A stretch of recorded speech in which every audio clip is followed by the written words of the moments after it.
Hello everyone, welcome to Faffing with Friends, and today is a very special episode for our little podcast. Today marks the 10th episode of Faffing with Friends. Yay! With that being said, we also have a surprise for you today.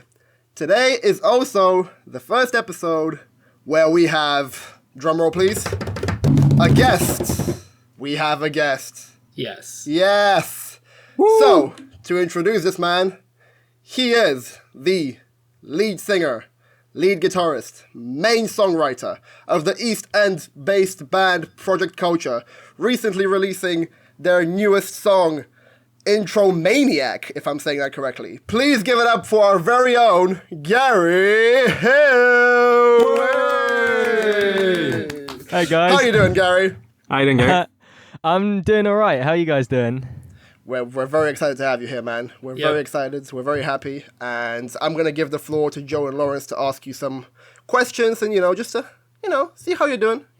Take it away, boys. Yeah, I mean, I think that the first question is the unavoidable one, which is, we all know that artists, especially creatives, have had a very tough time with the current pandemic and lockdowns. So, how have you and the band been coping throughout this stage, and how have you guys continued to work on projects? How have you continued to work on music, etc., etc.? Well, it was a bit tricky at the start because the timing had been all wrong. We had this single ready, The Elephant Room, that we really wanted to push for. We'd booked all the launch gigs, we'd got some radio play sorted, and we were really trying to push for it at the start. But obviously lockdown hit, so we kind of had to improvise. We did a load of live streams. In fact, we did one with me and Jamie and Toby, so our drummer and bass player. We did one, I think, the day before everything had to close down before lockdown. Oh yeah. So we did a live stream on Instagram. It went well considering we had to borrow instruments from people and very much do the set list on the fly. I think towards the end we were just calling requests from people who were commenting on the stream, which was kind of fun. But other than that, so at the start it was just we were kind of learning as we went along. So doing other live streams. Sometimes I do acoustic ones, or sometimes we'd just do a band group call, making sure to maintain some momentum really. But now at this point, now that we have no material to promote because we haven't been recording really as a group, we've kind of just been using the time to work on new stuff. We've either been working on some new songs that hopefully you guys are going to be able to hear soon. And the guys, I think, are just practicing the songs and really just, taking it easy because we aim to really hit the ground running with a load of gigs as soon as venues open again. Yeah, that makes sense. That's awesome to hear. So how do you guys plan on continuing the tour? Do you guys think that venues are going to be safe again? Do you think we're going to be able to see that whole gig culture, mosh pits and stuff like that? Gary over here knows how much I love my mosh pits. Oh yes. So, what are your predictions for the future, my guy? I'm sorry to put you on the spot. But, no, it's all right. I've been the victim of many an Ivaylo mosh pit. I imagine I have memories of being completely bulldozed over by you. But I mean, with gigs at the moment, I mean, like I say, we're mostly focusing on working on new material and recording, and we'll really just face that as it comes. I mean, we can't. Yeah. So. Sorry. Keep going. So where was I? Oh yeah, so we're just really we're just taking that as it comes. Really, we're just we're not really focusing on gigging at the moment. Yes. Fair enough. I got a question though, Gary. You guys, I mean, I can understand that it's been very difficult for you guys, especially now. I mean, it's not. We're waiting for the government to basically declare how these things are going to be organized and arranged. But perhaps a bit of a nostalgic question. I want to know, what's your favorite venue that you guys have performed in the past? Yeah, that's a good question. Do you know, I really enjoyed doing those Glastonbury events that we used to put on at our old university. Yes. Ivaylo is actually a big part of that. especially for one of them where he managed to get this relatively successful band that were doing quite well to headline one of the events. So for context, and everyone who hasn't been to any of these Glastonburys, that might be quite a lot of your viewers, but they were these gigs that we put on at our student bar. We played at most of them, and we also got bands who just formed through our alternative music society at the university to play there. Like they'd all get like half an hour. Some of them like were starting to develop their own material, so it was a really good time to be a student there. Yeah, I very much agree with you. I think that Glastonbury was incredible in what it did. I think it showcased a lot of talent. It showcased a lot of individuals, and again, it wouldn't be possible if you guys didn't take that center stage. And because I feel like the whole thing just kind of became based around project culture, even to the point of some people's apparent displeasure. Not me, I don't know, but it was a very great, and I was very happy to be part of that. And even my antisocial ass managed to catch some of these. Even Lawrence went to an event. Imagine that. It was I remember amazing. Lawrence being there, yeah. I mean, the sound quality from these venues was never the best. We were kind of fighting an uphill battle because like the acoustics of the venue were kind of non-existent. But it was a really fun time. Like we made the best of what we had, and the turnout was great. And there were some really talented musicians there that we were lucky to be sharing a stage with. So, I'd like to think we put on a good show. Yeah, you absolutely did, man. You absolutely did. I also remember one of your better gigs because I've been to a lot of project culture gigs. Let's not lie here. Number one fan over here. Yeah. I mean, it's a title I carry with pride. But I do remember your gig at the Brixton Jam. I quite enjoyed that. Do you like that venue as well? Is that one of your go-to venues? Because I know the Brixton Jam is quite famous, so is that something you enjoy? The Brixton Jam, I'm just trying to remember that one. That was a couple of years back, many project culture lineups ago. Not that memorable then. No, it was a good show. We had a good time there. I think I might have actually closed down now. Yeah, probably. I don't know. So many venues have closed I think down. it has. So that's that's something we'll probably lead on to in a bit. Like all the grassroots venues that are slowly dying, unfortunately. All right. That was a good show. I think I did like a really bad quip where I was just like, here's a song we wrote backstage, and then we like broke into this cover of My Generation. Yeah, was that a Who reference? Yeah. Yeah. Yeah, there we go. But yes, I think all three of us would like to know, obviously I'm speaking for Joe and Lawrence, but do you guys know how Gary got first into music? Because I have no idea how that happened. Yeah, no, I was actually going to ask not just when you got into music, like obviously because you've been passionate about it a long time, but also when did you first decide that like you were going to pursue actually being a musician and writing music and having a band and doing gigs and stuff? Well, so I'd started picking up guitar when I was about just before year 9, so I'd have been about 12. And to start off with, when you pick up guitar, it's just I just thought, okay, this would be a good way to accompany myself while I'm playing some pop songs or something. At that age, I was into things like Bruno Mars or like Plan B or something, just off the top of my head. Really? Yeah. Like I didn't come out of the womb being into like Nirvana or something. But that's a massive surprise. Go on. Okay. Oh yeah. Go on. Hey! Don't shit talk Plan B. There's okay songs. Okay. Defamation of Strickland Bank still speaks to me. But then I think around that sort of age, like a couple of months after I started getting into playing guitar, then I started to slowly get into rock music. So like, the gateway bands for getting into guitar music are like Kings of Leon and Coldplay. People knock them, but they really are. They're a good way to get people into into like harder rock or indie. And a big band that was like my musical year zero was Arcade Fire. I'd heard of them. Oh, yeah. I'd heard of them when they like won the Brit Awards that I was watching. I was just like, who are these guys? I should check them out and see what all the fuss is about. And I love all their albums, and they're still to this day my favorite band.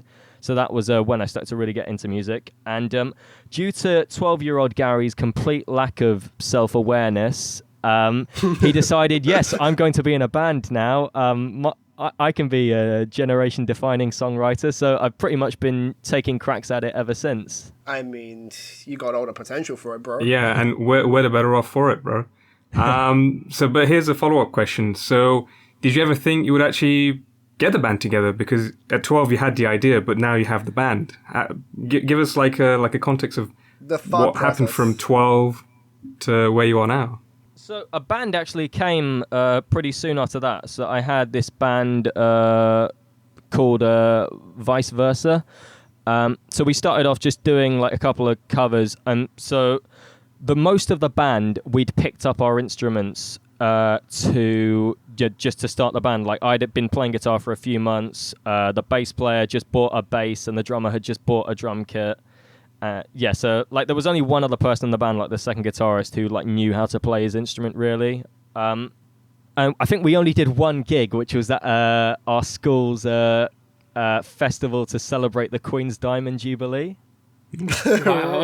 Amazing. That's a great gig. I mean, like you can tell how like anti-establishment we were at a young age. The Sex Pistols are proud of you, my guy.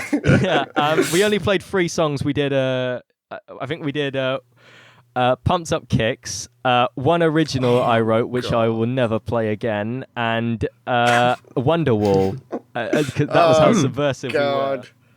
You're hitting all the expected shots there. Huh? Yeah. Did you do the traditional "and here's Wonderwall"?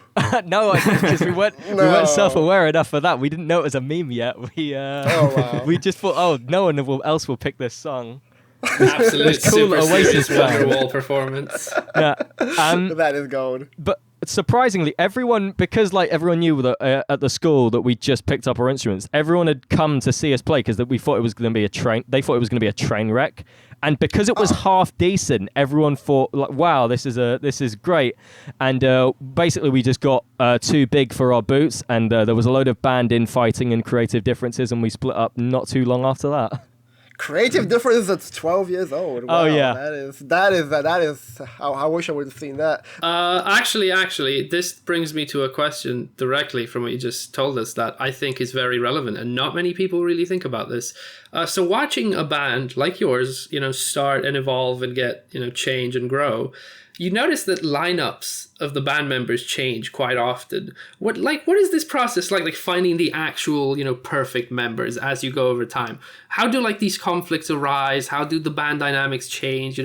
How does this really work? Because most people don't really realize that. For a lot of people, a band, they'll only realize if, the lead singer changes because they don't pay much attention. But if you're really looking, a lot of bands go through this process of slowly growing and maybe changing members till they have the actual perfect lineup. Yeah.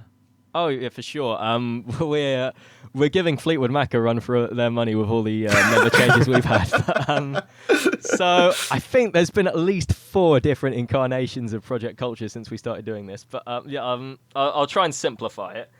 So I guess the ones people might know before the current lineup, we had 2 lineups at uni.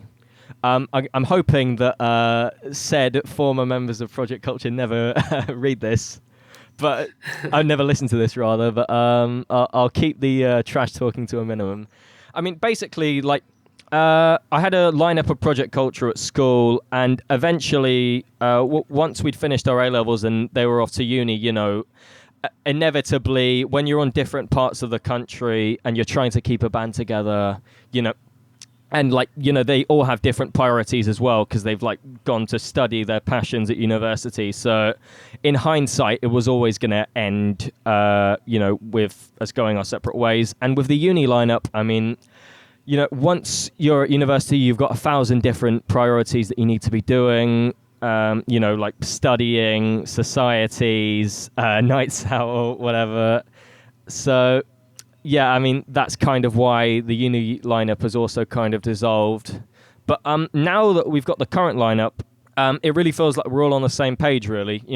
The others, can see this being a long-term thing. They have the dreams and ambitions that I have for success in this band.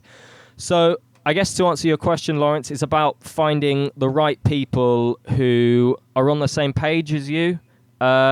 who can put the hours in. And also another big thing is like having the same musical vision for the band. Like I had a previous guitarist in the band who had the same vision of success, but the reason we kind of butted heads in the past was like he wanted to take us into a different direction sonically.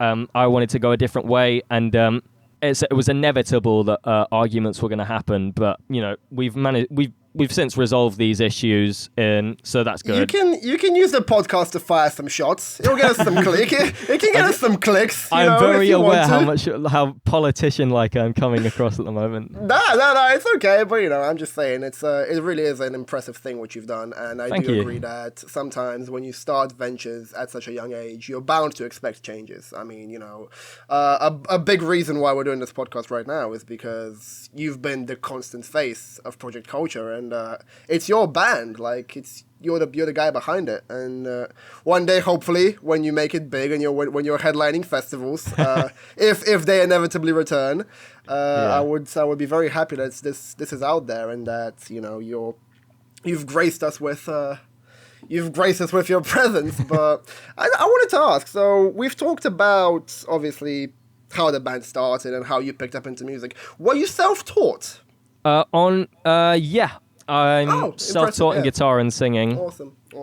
Yeah.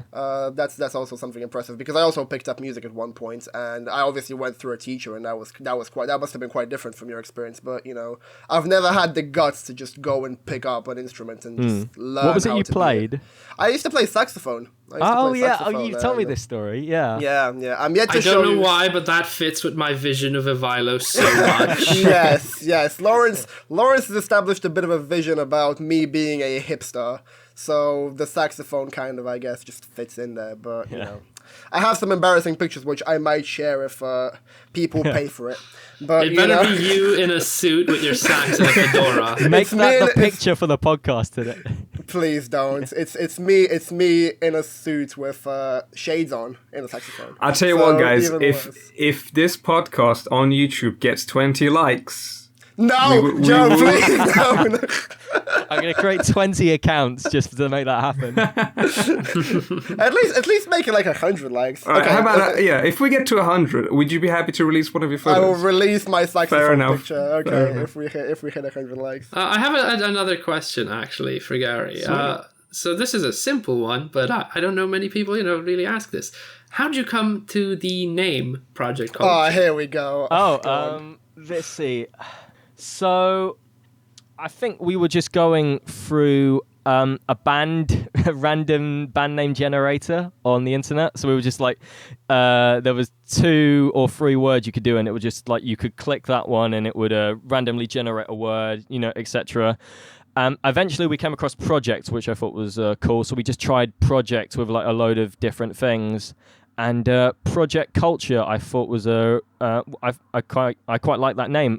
All the kids in school thought it was a really crap name, and that kind of just made me want to keep it even more. Yeah, exactly.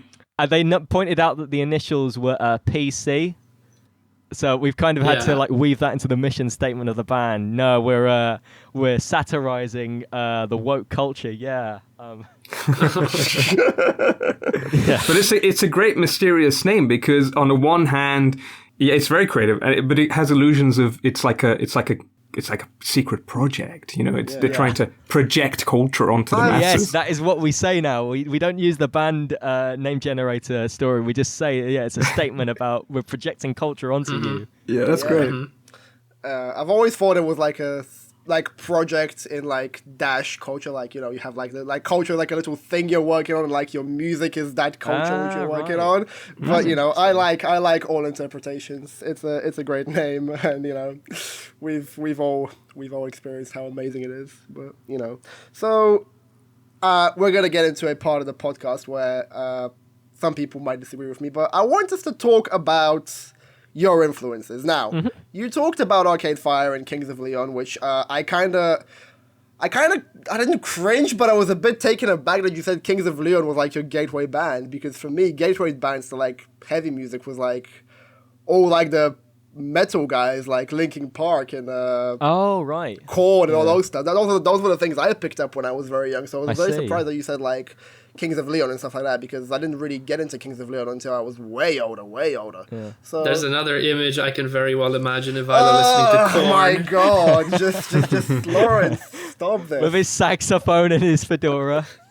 I did not have a fedora. I've never worn a fedora. That's slander or libel. I don't know. It's one of the other. Check your tapes, Ivaylo. You said it earlier in the podcast. But I just wanted to know, like you said, Kings of Leon, but like, what's like your main influence? What I see, what woke you up? Like, what said this is music? Like, this is music. Yeah. I like this. I want to start making stuff like this. What was it?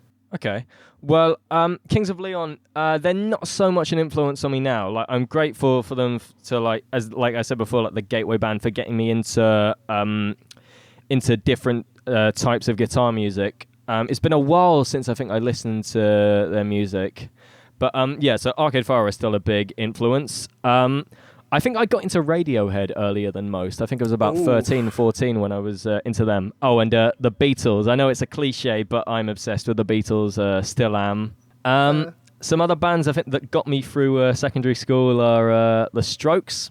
Love them. I don't know if you guys are into them, but they're brilliant. I just know their debut. Is this it? That's Is this it? It's still their best album, but I think their newer stuff doesn't get the credit it deserves. Like they dropped a new one last year, so that was on heavy rotation during the first lockdown. Yeah. And another one is Tame Impala. They're like this Australian psychedelic rock band who I'm really into. I do love psychedelic stuff, and Tame Impala is really amazing as well. I love the less I know, the better. But I'm very happy that you mentioned Radiohead. Radiohead are also one of my favorite bands, and I wanted to ask you, what's your favorite Radiohead album, if you have one? Radiohead album. Are you going to go for the mainstream choice, or are you going to go for a bit of a bit of an off the edge?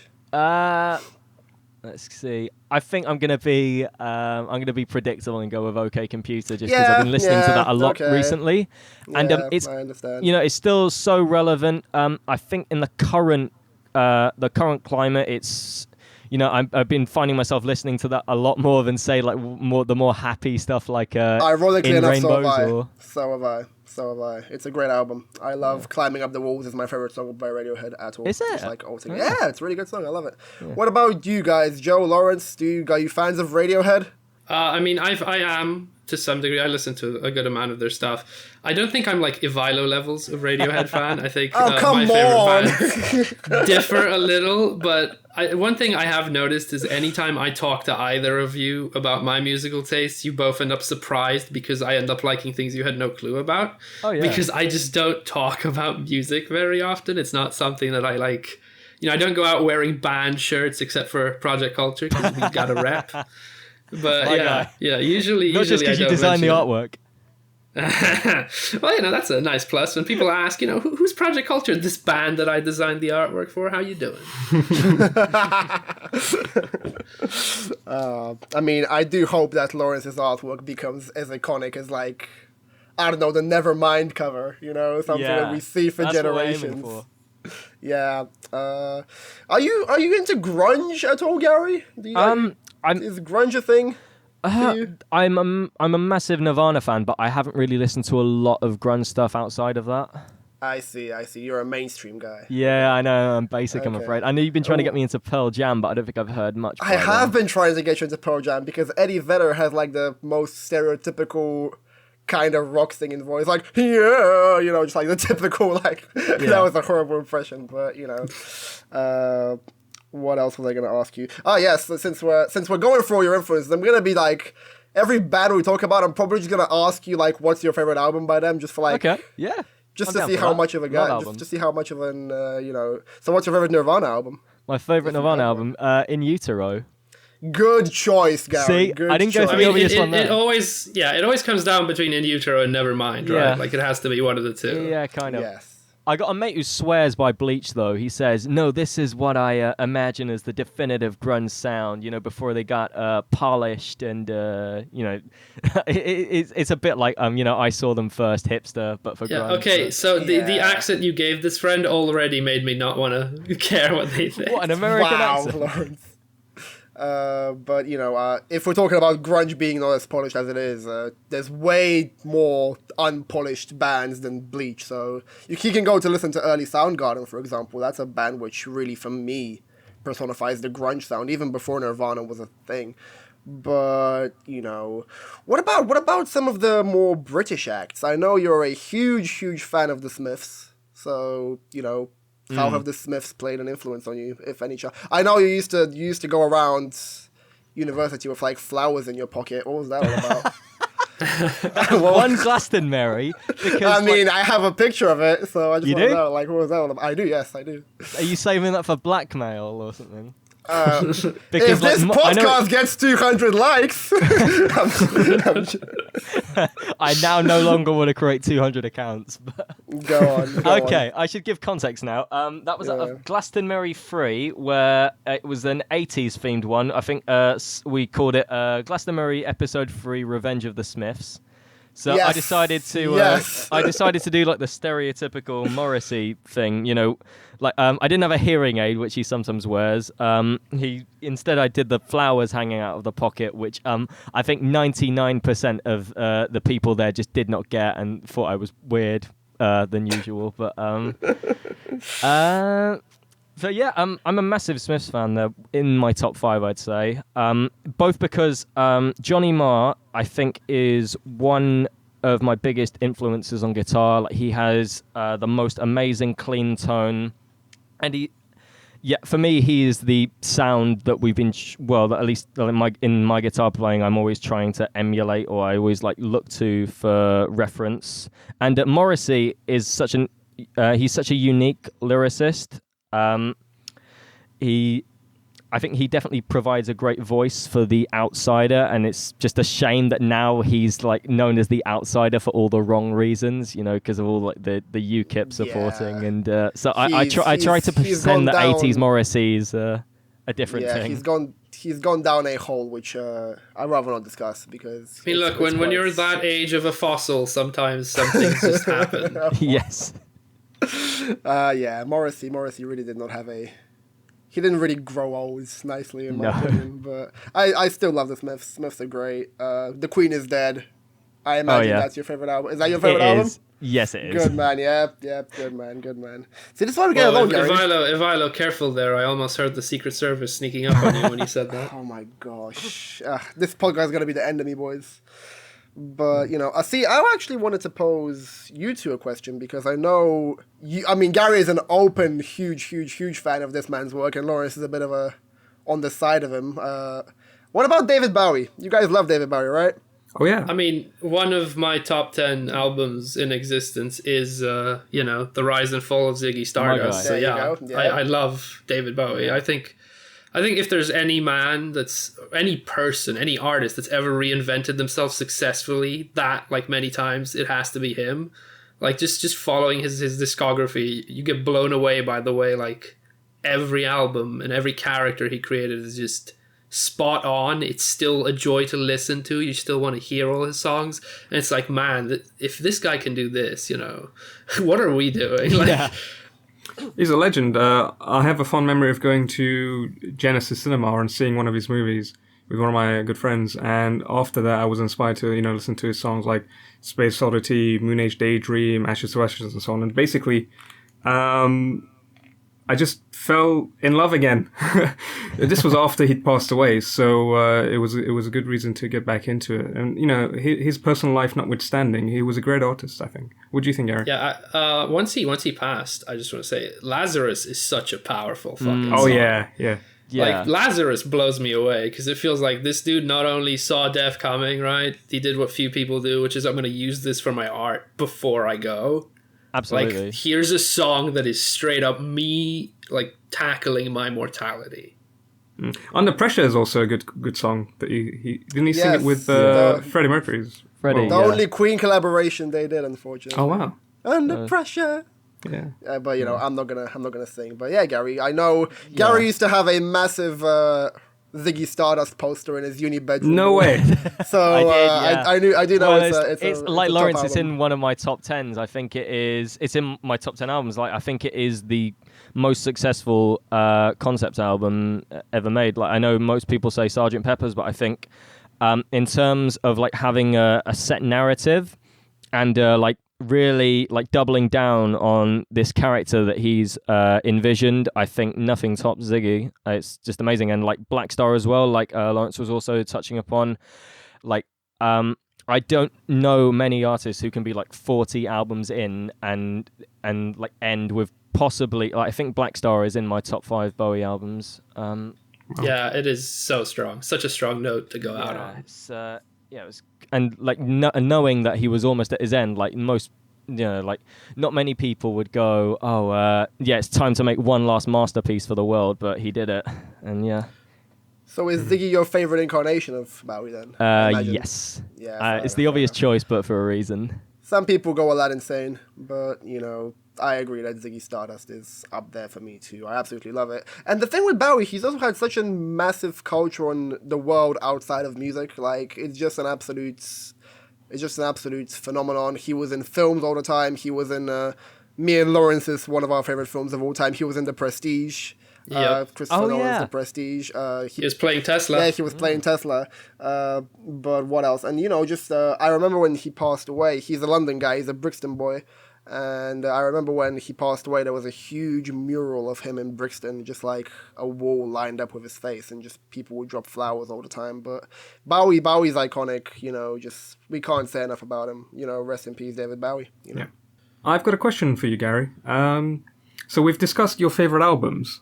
I was wondering, I want to do the whole cliche desert island thing. So if you were stranded on a desert island and you could only take 3 albums with you, right, including any of the ones that we've mentioned, which would they be? Christ, this is going to be a tricky one. Yeah.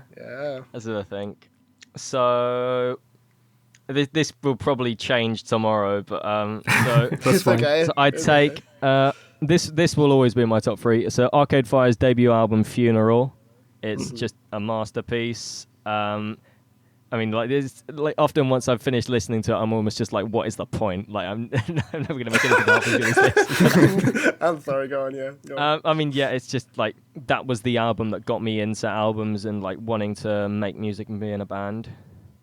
So I'd also, just for loyalty to the Beatles, I'd also put their album Revolver.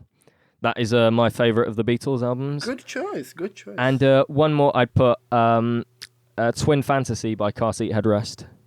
Car Seat Headrest. Classic. Yeah, what do you like about Car Seat Headrest so much? I think Will Toledo, their singer, is. I think his lyrics are almost speaking to me. Like they're that. His lyrics. They're just. I've never heard someone write from a perspective so close to mine in such detail. It almost feels like I've already been done, if that makes sense. This nerdy guy with glasses writing about his relationship fails or whatever, and like being isolated and struggling to fit in. It just feels like I remember when we first met, you were trying to get me into Car Seat Headrest, and you told me the story of how he used to sit in his car, and that's why the band's called Car Seat Headrest, because he would sit in the back of a car, looking at the car seat headrest, But, I love Twin Fantasy Zone. That was one of the albums you introduced me. Right, here's what's gonna make Lawrence cringe. Lawrence, me and Gary in first and second year, we used to swap vinyls. Oh God! Yeah, so, we did. we used to swap vinyls, and Twin Fantasies was one of the albums that Gary gave me. Oh, that hipster energy is radiating very strong, right? But it was so fun, Lawrence. Like, I listened to like a load of great Pink Floyd albums, courtesy of Ivaylo. Yeah, Lawrence is about to go on a tirade if I mention how much I love Pink Floyd. I love Pink Floyd. They're my favorite band of all time. And you actually mentioned the idea of the concept album, and I do think that while the Beatles introduced it, I really think that the definitive concept albums come from Pink Floyd. But we can agree to disagree, especially because I know Lawrence is less than fond of Pink Floyd, you know? No, you're twisting my word because you're a sack of crap. I've wow. said Pink Floyd are just massively overrated, which you're doing every time you mention them. I didn't say they're bad. They're still one of my favorite groups. I just am sick and tired of people selling me their stuff as if I haven't heard it before, because I have, and I know. Stop talking about it. Oh, gosh. I mean, no, Pink Floyd, they're amazing. It took me a while for them to really click with me, but I think after I heard after I was forced to listen to their albums in full when Ivaylo was lending me the vinyls, I started to get them. I think The Wall is not as consistent as say Dark Side of the Moon, but I think it's very impressive, and I think it's my favorite Floyd album just because it's the most original. It's just like how sprawling it is, how they actually managed to tie, how Roger Waters managed to tie a story about like the life of this like decadent rock star into like every track. I think it is the songwriting is just unparalleled. It's amazing. Yeah, I do think with Floyd, the main thing is that you have to sit down and you have to consume the medium as a whole. Yeah. You know, See, that's one of my problems with it, because I don't consume music that way. So when I have to sit down and listen to an entire album to get the full effect every time I want to listen to that artist, it's like I don't have an hour to spare right now. You know, it's man, you can always make some space for Floyd. Come on. No. If you want to go edit the podcast instead, maybe I can. We'll see how that goes. I feel like they've got a fair few singles that you can appreciate on their own. Yeah, I know, but like that's what I mean. That they're big, like the things everyone loves the most, and even I think is their best work. You have to listen in a big chunk, and I'm just not. That's not music the way I listen to it. You know, for me, music, even conceptually, to me, I'm not the kind of person who will like listen to a full album usually more than the first time, so I can be like, I've listened to the full album. From then on, it's like I put on the songs that best fit the atmosphere or mood of what I'm doing. And this is why I have like such a almost schizophrenic taste in music. Like Ivaylo can attest to this. I like pop, like I like Marina and the Diamonds. I like rap, lots of different rap artists. I like Run the Jewels. I like Tupac. I like, you know, and then I go all the way to like Swan Lake and Dance Macabre and Dies Irae and then musical music. And I'm constantly ping-ponging and bouncing. I'll go to synthwave and DMB when I'm playing games because that's they a fit bad thing. better. You're just very eclectic. And yeah, that's the thing though. For me, because music is a soundtrack to whatever I'm doing, like if I'm writing, I'm putting on classical or synthwave. If I'm playing games, I'm putting on aggressive hard rock or DNB or something like that. It's like music has to fit whatever mood or activity I'm currently partaking in. What mood fits Project Culture, Lawrence? Project Culture, actually, right? One of the interesting things is because I've designed a lot of their cover for albums, I'll have their music playing while I design these things, and it actually helps me come up with the look, the way it ends up looking, because I try and get like the vibe, the mood I'm getting from listening to the songs while I'm drawing the stuff, and it comes out the way it does. Fair You play. get what I mean? So Project Culture gets your creative juices flowing, in a way. Yeah. Yeah, good stuff. That's going to be a soundbite. We're using it for the next review for the year. That's a great soundbite. I have to agree with Lawrence. I think our musical tastes are almost exactly identical in that sense. Although I do have a playlist of all of my favorite top 1% songs, and I believe there's about 4 Project Culture songs in there. So I do listen to you guys quite frequently when I put up playlists on. But I have to agree, I think the last album I listened to, more so because of peer pressure, because Ivaylo tweeted about how great the new Gorillaz album was. So I was like, all right, fine, I'll go and listen to it so I can talk to Ivaylo about Gorillaz, which we had never ended up doing, but I ended up listening to it. You can always talk about Gorillaz, bro. We can talk about Gorillaz now. We may do. It was an okay album. It wasn't like their album that I loved way back when I was in secondary school. You know, the songs like Dare and All Alone. Demon Days was a great album. Yeah, Demon Days is my favorite. Yeah, it's absolutely amazing. But yeah, I mean, I understand and I appreciate the sentiment, but that's the thing. I find myself incapable of being productive and listening to music. Even when I go to the gym, you know, people have their gym playlists. Yeah, I have a gym playlist. Impossible for me. I cannot. I have to follow. See, this is the thing. That's what I think. I think the difference between how me and Ivaylo like consume, especially music, is I consume it almost like as a passive background to what I'm doing, while for Ivaylo, the consumption of the music is the activity. Yes, I absolutely agree. Like, yeah. I find myself listening to songs I've heard 1,000 times in the gym. Like, I'm listening to, I don't know, Till I Collapse by Eminem, because that's on every single gym playlist in existence. And I actually feel weaker when I'm lifting the weight. Like, even when I go for a jog, I can't listen to music. It tires me out more to listen to music and to jog. Like, it's almost like a part of my brain just spends energy just listening on the music. It's so weird. But you heard it here first, guys. Ivaylo's kryptonite is Till I Collapse. I mean, Till I Collapse. Okay, we're not doing this here. But, I do want to... Not only are you not doing it, if you do it, we're going to get copyright strike. Podcast. Fuck, I'm sorry. I'm beginning to feel like a podcast god. I'm joking. But, I also wanted to say... this is a question for Gary as well, because I don't actually know much about his opinion on this, but I know you guys are quite familiar with this. Soundtracks. Do you guys listen to soundtracks by themselves, sometimes? Yes, and entire albums. Okay. My boy. Fair enough. I wrote my entire dissertation with the Lord of the Rings soundtrack and the Shadow of the Colossus soundtrack playing in the background. I did the same exact thing, time. But I did it with Lord of the Rings, Pirates of the Caribbean, and Thor Ragnarok soundtrack. That was my playlist for the dissertation. Fair. And Game of Thrones, of course, because that was what my dissertation was on. But yeah, Gary, just your opinion. Are you a fan of soundtracks? I've been getting into them recently, actually. Yeah, they're really good. They're like sometimes. I think the ones I normally listen to are like compilations of songs from films. So it's like the Baby Driver soundtrack, for instance. So like I'm kind of so when it's for stuff like that, I'm kind of in like the Lawrence camp of listening to music. So it's like a soundtrack to your day and like your activities.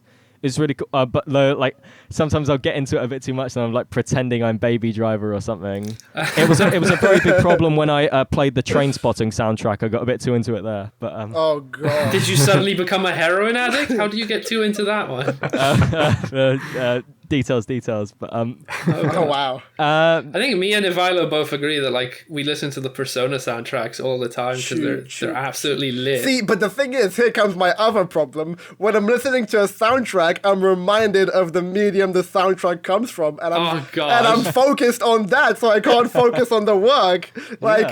So let's say I'm playing, I don't know, like what's a soundtrack I really enjoy?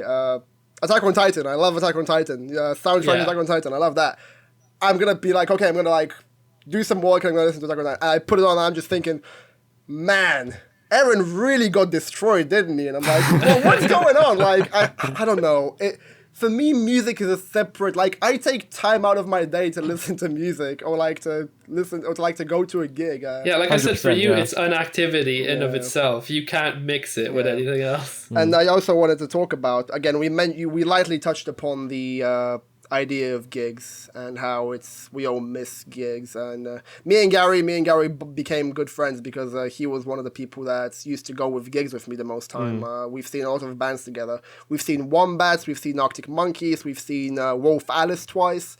But what do you guys think? Are you guys big on like going to any concert? What's the last concert you guys went to? The only gigs I have attended willingly and happily were Project Culture. And it was my God. I mean, like why do any more? And I get along with Gary. I mean, and I like they're never going to top our gigs, so like why go to any more? I mean, but yeah, no, that's the thing. I'm not like big on like listening live because I hate crowds, and crowds tend to get very rowdy for most gigs, and it just annoys me. I have no idea what you're talking about.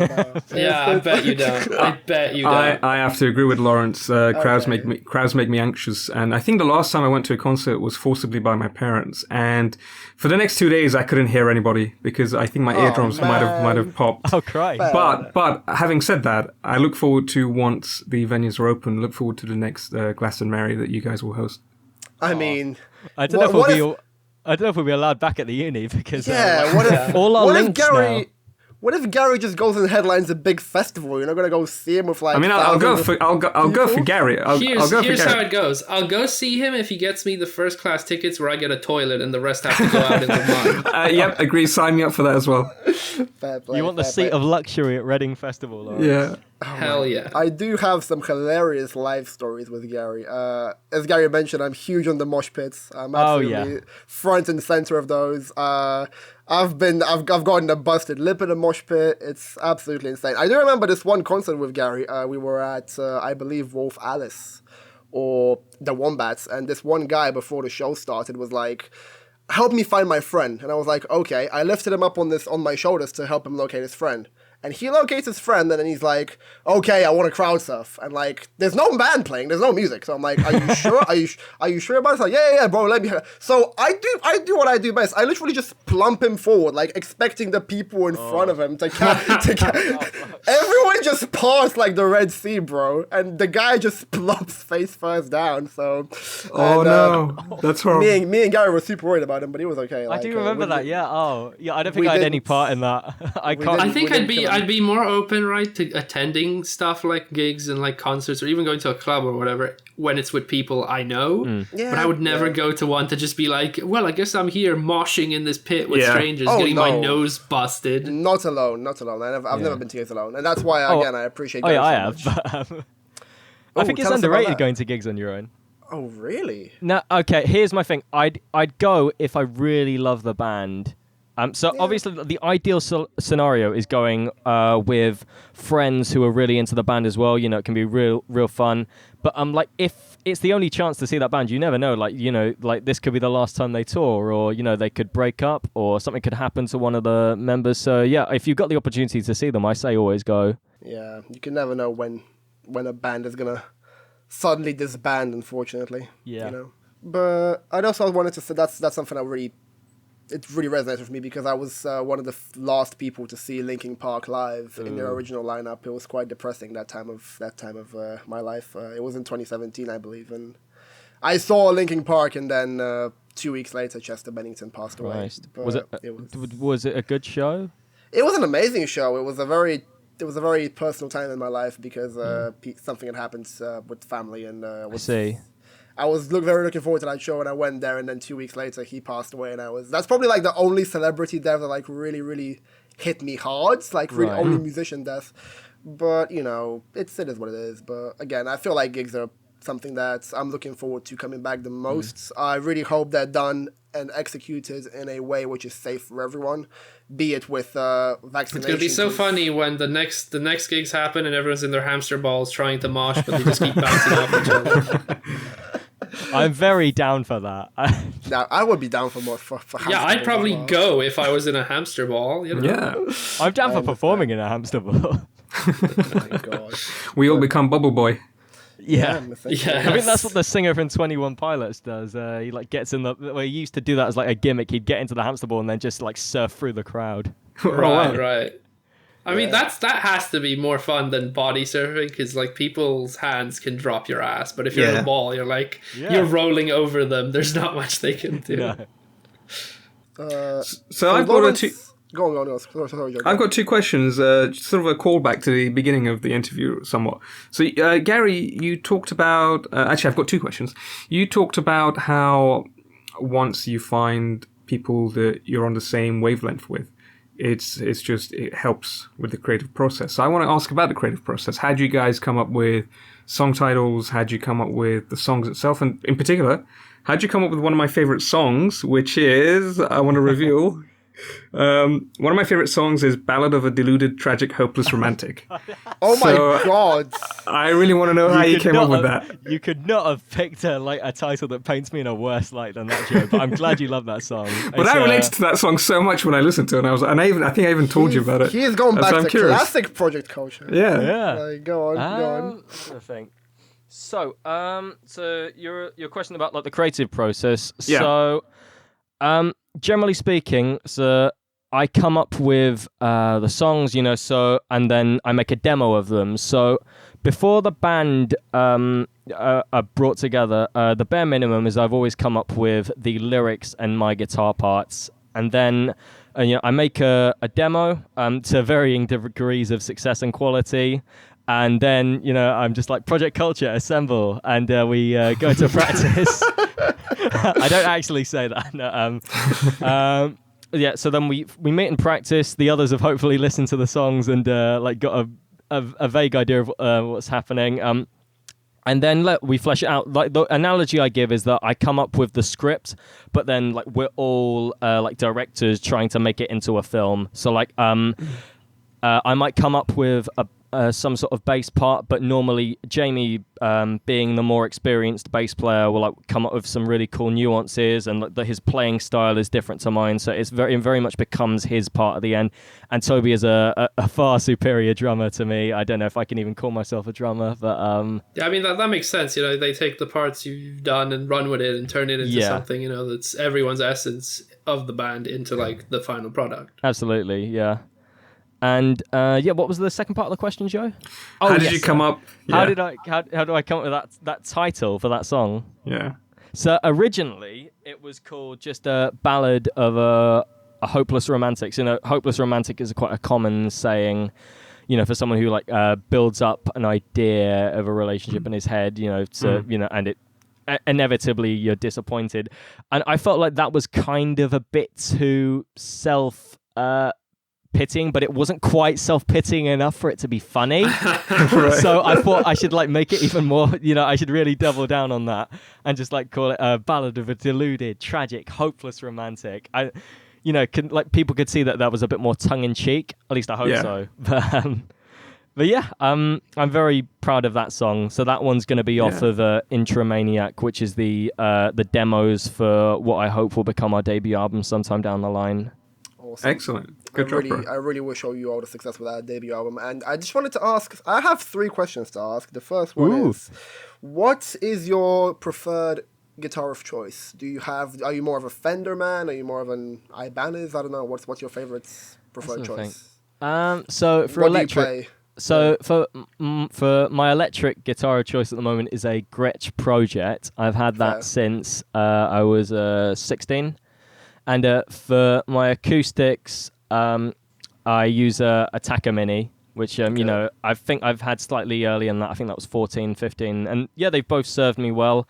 It would be cool to have a proper Fender, but like I know that if I was getting a new guitar at the moment, it would just be for the sake of it. It would just be, just like, look at my new toys or whatever. But so like, all I need really for demos at the moment is an electric, an acoustic, and more recently a bass. And I also have like this little MIDI keyboard I use sometimes for like. I came to a realization the MIDI keyboard I have that I sometimes use just to make stuff for like my editing and stuff is the exact same one Gary has. How did you know that? I saw it in one of your pictures that you sent us once, and I was like, "Oh my god, we have the same MIDI keyboard." Yeah, it's a solid keyboard. Yeah. Oh yeah, it's great. And I did not know that. My second question is a bit jokey, but it's not really a question, it's just a joke. I really hope that the debut album comes out in vinyl. I really hope that I'm able to purchase hope that too, Ivaylo. I hope Project it does. Culture. Do you know, release I think vinyl. Bandcamp are actually doing this thing where if you get so Bandcamp is what I use to make the demos. Yeah. Yeah, that makes sense. So that's what I upload. It's a great website. I'd highly recommend it for anyone who's making music and and like trying to get a following. But to get it on vinyl, I think you have to like get X amount of people interested in it, and then they'll print it for you. I think it was something like 1,000 or like somewhere between 200 and 1,000. I think it's probably in the ballpark of 1,000. Well, but that's achievable. You heard it, boys. Everyone who's listening to this podcast, go stream Project Culture so we can get some sweet Project Culture vinyls. Yeah, I just had a question from Joe. It's about the release date. So it's not actually going to be the proper debut album. It's more just like a load of demos. It's more like test footage, if you will. It's more like here's what you could have. So it's going to be, I think, in the first Friday of April, or maybe we can coincide it with this podcast. Depends when you guys drop these. But There's a chance that There's it might a already chance be it out might by have the been time you out. guys listen to this. Yeah. Well, There's in a fact, chance it's about to come out. In fact, through the magic of time travel, I can tell you that today is Easter Monday. So if today is Easter and your album is coming out on Good Friday, then that's the day it is. If it's coming out on Easter, then happy Easter, everyone. Go listen Yes. to Happy Project Easter, Culture everyone. And faffing with friends. and Faffing with Friends. But I just wanted to say, okay, this is a bit of a serious question. You don't have to answer this if it's a bit too personal. It's all right. But Gary, who's the girl with the sun in her eyes? I've had this question quite a few times actually. It's Oh. actually not. It's not about one specific girl. It was when I wrote that. I hadn't really experienced anything in that. About on that. I'm trying to words. I hadn't really experienced anything in the way of the subject matter of that song. So Fair. it was more imagining like this idealized version of a girl. So I was quite young when I wrote that. I was just starting sixth form. I think I was 16. And it was just me imagining that. I think more recently my lyrics have been based on personal experiences, but in that regard, there isn't like one girl you can point to. But I do say that as I've been performing it later, sometimes when you play it live, it does become about a person that you're thinking of. Like your mind trails off from like looking at the audience, or you're thinking about that one particular person. That is so sweet and romantic. It is. Now, for those in the audience who are into fun facts, the actual physical girl with the sun in her eyes on the cover is a mutual friend of ours who was great enough to not only get the photograph taken of her own eye, because she's Yes. great at photography, She's amazing. but also to let us use it for the cover and edit it slightly. We'll have the Should we link. say hi to Soph? Who Yes. designed the Hi, cover? Soph. Hi, Soph. Soph. We'll have the link to your Instagram in the description. Yeah. Yeah, we're plugging everyone today, bro. We're plugging everyone. Yep. So who designs the cover again? I have designed quite a There you few go. of Project Culture's covers and their logo, which I think came out quite well. There you Yeah, it was go. about a See, year we're- ago, yeah. Yeah, it's been a while We're now. Been a all while, on yeah. this podcast. We're all giving the independent artists a chance. Yes. That's pretty. Before we break off, I did want to say, we talked about a lot on this podcast. We talked about films, we talked about games, etc., etc. Do we all want to give the audience a few like suggestions, what we enjoy listening that we don't think everyone might know about, what we would like some of our audience to go check out, other than obviously Project Culture? Yeah, I think that's a could good be shout. I think that's a good shout. Gary can take it away. What do you think are some people Okay. that I'll take a few. I'll take a few ones from my favorite albums that I'd drawn up in advance of this. So there's this singer-songwriter called Father John Misty. heard of him? Yeah, he's one of he's one of my favorite lyricists. Like he goes into things in such detail. He really like puts the worst and best of himself in like all of his lyrics. And I constantly am referring to him like he's actually like sometimes like I'll write something and I think, okay, is this like even worthy of like, are these lyrics even worthy of polishing Father John Misty's lyrics? You know what I mean? Like some people use Bob Dylan as like their measuring stick, but because I know more of Father John Misty stuff, that's what I refer to. Lawrence, you might really like his album Pure Comedy. It's quite political, and in fact, Joe would like it as well. It's it came at like the perfect time because he released it, I think, on the day that Trump was inaugurated, and like all the lyrics, because of like it came at the time of the 2016 election, like all of the stuff got kind of filtered through that, and it just became really timely about like about what was happening in America that time. You know, like the worries of Yeah, no, I'll have to check that out. Yeah. Definitely, yeah. Thanks for that That's a good recommendation. yeah. Yeah. So that's my recommend. What about you guys? Lawrence can go. I mean, so obviously I could go on about like stuff I like we already mentioned Bowie. We met, Queen's obviously one of my favorite groups out there.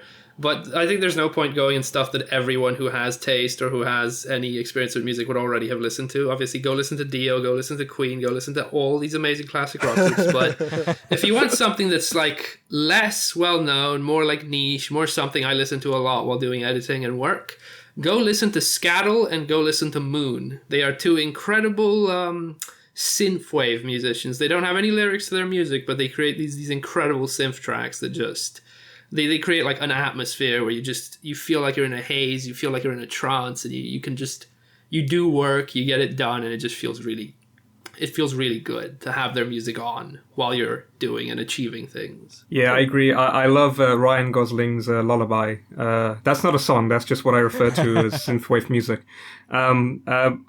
But I would probably say, I mean, it's so hard because I have 3 favorite composers, maybe 4 if you count one of the other guys. But I don't know if I should say go listen to Hans Zimmer, but everyone's heard him. Go listen to Ramin Djawadi, everyone's heard him. Yeah. So instead, go listen to Mark Mothersbaugh, because he went from having a band to becoming a movie composer. He composed a soundtrack to Thor Ragnarok and Disenchantment. Cool. So he's a pretty interesting guy to check out. Awesome. Nice. For me personally, see, I don't know where to go. I'm gonna go with one of my obvious choices. A band I love so much, Wolf Alice, amazing British band. Amazing. They're huge these days, and they've released. They're not really that huge. I mean, that's pretty huge. They won a Mercury Prize, for God's sake. But their album Visions of a Life is an amazing album. It is probably I refer to this album as my post Night Out album, because I have very fond memories of just like riding on buses after club nights in the middle of the night and just listening to that album. It's very dreamy, it's very synthetic, it's very ambient, and it really just puts you in a very amazing mind space. Also, anything shoegaze, like My Bloody Valentine, all the shoegaze bands, Slowdive. A huge fan of Deftones, personally. I feel Deftones were one of the bands that... Change in the House, baby. Change in the House, a great song. It's an amazing band. I love Deftones to bits. They were one of the only metal bands to really, really embrace the more soft side of things while still keeping their incredible guitar playing, their incredible tunes. Just love Deftones. Check out Deftones, check out Wolf Alice. And yeah, man, just... That's it for me, That's it for me. I can go talk about music all day, but this is an episode about Gary and Project Culture, so Yeah, Gary, plug yourself, plug the band. Yes. Let's Okay. go. Let's go. Let's time to get plug. some plugs. Yeah. So as I said, we're going to be dropping the demos for what we hope to be our debut album. So around the beginning of April, should coincide with the time this podcast airs. So Intromaniac will be on our Bandcamp page, so you can check us out on projectculture.bandcamp.com, and we'll also be talking about it on our Instagram accounts and our Facebook pages, so you can just, Facebook, Project Culture, and Instagram is at Project Culture. Awesome. Yeah. Awesome. Yeah. Okay, well, if you want to see some of the covers for previous works of Project Culture, you can go check me out at The Law Preacher on Instagram. I usually post stuff I make with the guys, but I've done a few logos here and there. I've done the logo of the podcast, which you all get to stare at very often if you're checking our episodes out every week. So yeah, go check me out on Instagram. And Joe? And we'll also link to everybody in the description box, so it's easy for you to just click. So if you're on pretty much any podcast provider, if you click on the description, all the links will honestly be there, I promise you, and also on YouTube.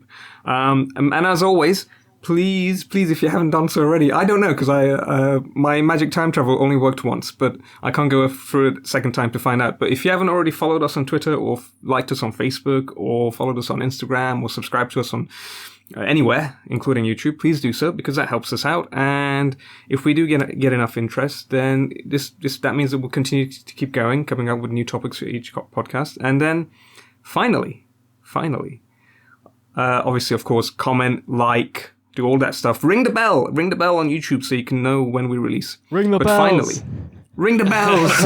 Oh no! Oh my God, PTSD. we were almost done without referencing Game of Thrones. Why did you have to do this? You can't lay that at my door. Joe referenced their composer. Yeah, That's true. I I think it's a given now. We've gone for every single episode. We've mentioned them. Oh, that is so true. But last That is question, so true. Gary. Now, the elephant room. Could you please tell us what's in the elephant room? And take your time. Here's what's in the elephant room.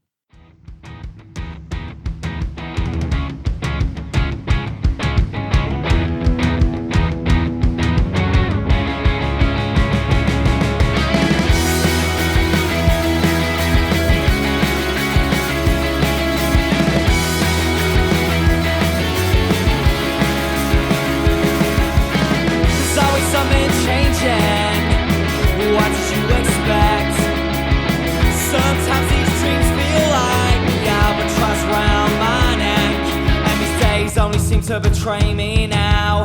Yeah, lately time has been watering my dreams down. Memories only seem to betray me now. I won't show anybody what's in the other room. Turn a blind eye if you wanna. It's right in front of you. I won't show anybody what's in the other room. I'm always looking away. I'm always looking.